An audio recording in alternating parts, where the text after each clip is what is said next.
Welcome back to Light Within You. What if I fail? What if I run out of money? What if everyone laughs at me? What if I regret this? Do these questions sound familiar?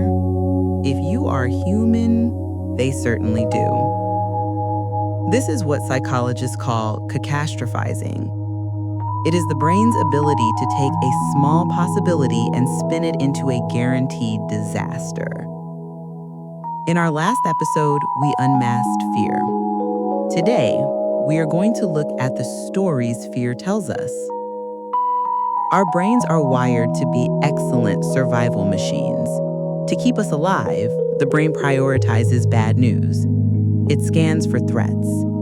So when you think about starting over, leaving a relationship, moving countries, changing careers, your brain immediately drafts the worst possible ending. It creates a mental movie where you end up broke, alone, and humiliated. The problem is, we treat this mental movie like it's a documentary of the future. We believe it is inevitable. But let's look at this logically. How many of the things you worried about 5 years ago actually happened? And of the ones that did happen, did they destroy you? Or did you figure it out? You are more resilient than your fear gives you credit for. I want to introduce you to a technique called fear setting. It's the opposite of goal setting. Instead of defining what you want to achieve, you define exactly what you are afraid of. Take a piece of paper, write down your absolute worst case scenario if you take this leap. Be specific. Would you lose your house? Would you have to move back in with your parents? Now, next to it, write down, if this happens, what would I do to fix it? Suddenly, the monster becomes manageable. You realize, okay, if I lose this job, I have savings for 3 months, and I can freelance. It might be uncomfortable, but it is rarely fatal. We suffer more in our imagination than in reality.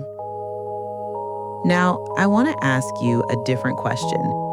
We are so obsessed with the negative what-ifs, we forget the other side of the coin. What if you don't fail? What if this new path leads you to the happiest version of yourself? What if you meet the love of your life in that new city? What if your small business idea actually changes people's lives? Why do we trust our nightmares more than our dreams? When you feel the what-if monster rising up, I want you to challenge it. For every negative possibility you imagine, force your brain to imagine a positive one. Balance the scales. But there is one what-if that is scarier than all of the others. It isn't the fear of what happens if you try. It's the fear of what happens if you don't. There is a silent cost to staying exactly where you are. It doesn't scream like fear does. It's a slow, quiet ache. It's called regret. And in our next episode, we are going to talk about why the pain of staying the same is actually far greater than the pain of change. Let's explore the cost of inaction together.